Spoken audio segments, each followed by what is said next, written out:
Yo, all the ops are real active this transfer window. You got Barcelona, who just signed Danny Olmo. And now you got Atletico Madrid going shopping in the Premier League. Brought in Conor Gallagher from Chelsea. And they've just completed the signing of Julian Alvarez from Man City.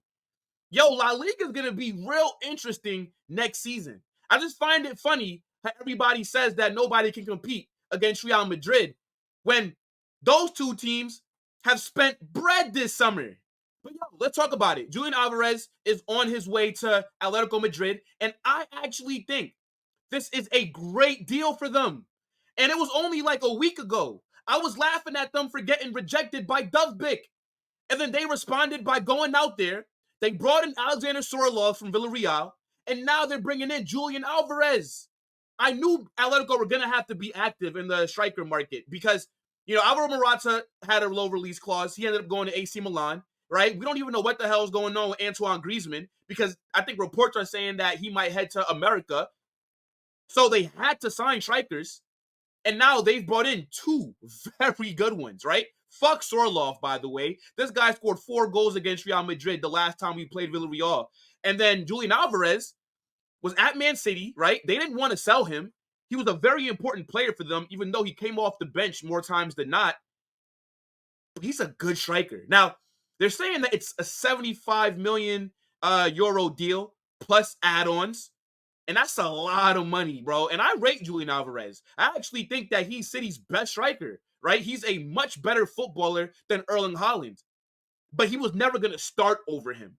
And I think he wants to be a main focal point in an attack. And you're not going to do that at Man City as long as Haaland's there, right? This guy is bagging 40 to 50 goals this season. And even though I think Julian Alvarez is a better footballer than him, he's not a better goal scorer than what Haaland is. Point is, he had to force this move if he did want to get first-team football in terms of starting minutes. Now, this guy has completed world football, right? Julian Alvarez has won everything that there is at a club and at an international, right? He's won World Cup, Copa America, right? Premier League, Champions League, FA Cup, Carabao Cup, Club World Cup. This guy has racked up trophies since he came to Man City.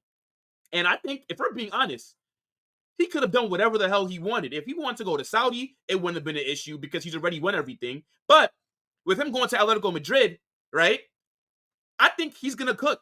I think he's a very good striker. I think that he's underrated as well. And I know a lot of people have this conception that Atleti play haram ball, right? And yes, their football sometimes is not the most entertaining, but they score a lot of goals. Like last season, Atletico Madrid scored about 70 goals. Right? And now you're going to add Sorloth and Julian Alvarez. And to me, Alvarez is a complete striker. I don't really see that many weaknesses in his game. Yes, he didn't have the best Copa America, and I don't think he even had the best Olympics this summer. But overall, look at what he's going to be bringing to Atleti, right? He's a striker that can drop deep, can grab the ball. He's good in the box, right? He can link play. And now he's going to be going to Atletico Madrid. He's going to be in a country where it's warmer weather, and he's going to be playing for an Argentinian manager in Diego Simeone. So, I mean, I don't see how this deal doesn't work out. I think when I picture what Atletico Madrid want in a striker, Julian Alvarez literally comes to mind. And I remember I predicted that Julian Alvarez was going to either go to PSG or go to Atletico Madrid this summer, right? Because PSG, right, they just lost Mbappe. They need to bring in some attacking players, and they need to make some big signings. Atletico Madrid, once I found out that Alvaro Morata and Antoine Griezmann both had release clauses this summer, I was like, yo, they got to go in that market and buy a striker. On top of that, they let Memphis Depay leave on a free. So it was looking a little weak for them up front. But now it's back to being full strength for them. I don't really know what the expectations are. Look, for me, Atletico Madrid, I think he gave up winning trophies to play for a club that's going to start him, right? Let's be real. Madrid, they got they got a nice stadium. I'm not going to lie. The Wanda Metropolitano, whatever it is, it's a nice looking stadium, right? It's not better than the Bernabeu, but it's still a nice one. You got a legendary coach in Diego Simeone, right? Atleti are a team that compete for top 4 in La Liga. You expect them to compete for the domestic cups as well. In the Champions League, they usually go to at least the last 8, right? So he is going to have a chance to win silverware. But I don't know if that's going to happen for them. Last time Atleti won silverware was like maybe 4 years ago, if I'm remembering correctly.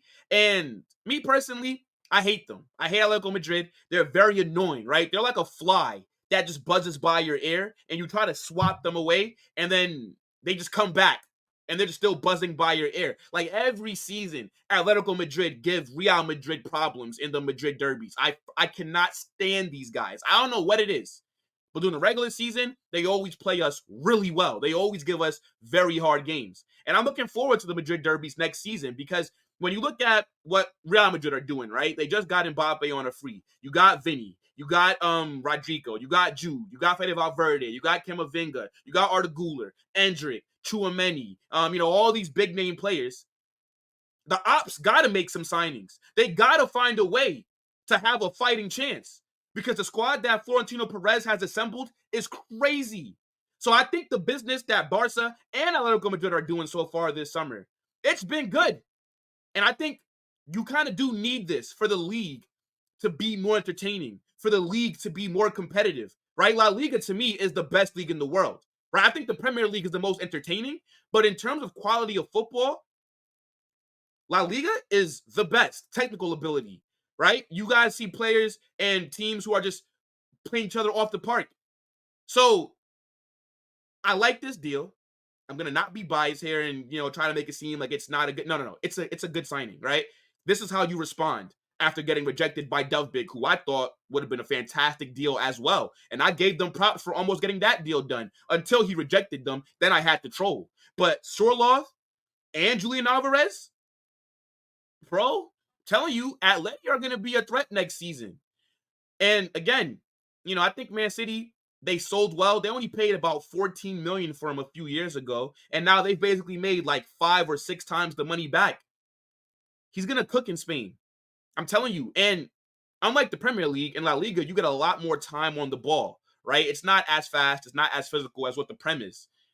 And I think he's a player that will thrive in that kind of environment.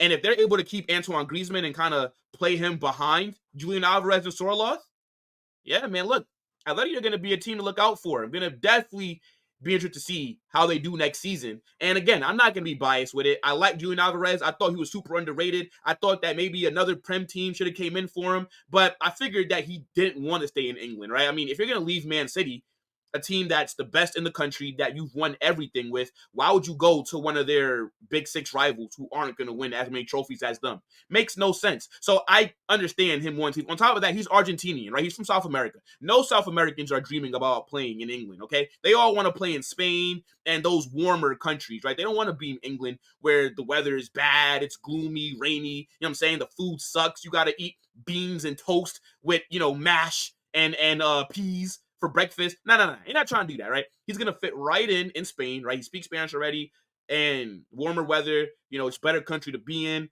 and a better quality of football is what he's going to be playing at Atletico Madrid. But, with Man City, look, he is leaving the best team in the world, arguably with the best manager. So it is a slight downgrade for him in terms of what he might win. But again, he's already won everything that there is. His trophy cabinet is very full. So I think he just wanted to go somewhere where he likes the environment, the weather, and he can be a number 1 striker. And I think that's what he's going to do at Atletico Madrid. This is a very expensive deal. There are going to be a lot of expectations for him next season, and I fully expect him to be in that golden boot race in La Liga. I think that he will score about 20 goals next season, for sure. He's that good. Very underrated player. I think Man City are going to miss him unless they go out there and buy a replacement. But let me know what you guys think about Julian Alvarez signing for Atletico Madrid. Do you like the deal or do you not? Don't forget to smash that like button and share and subscribe, people.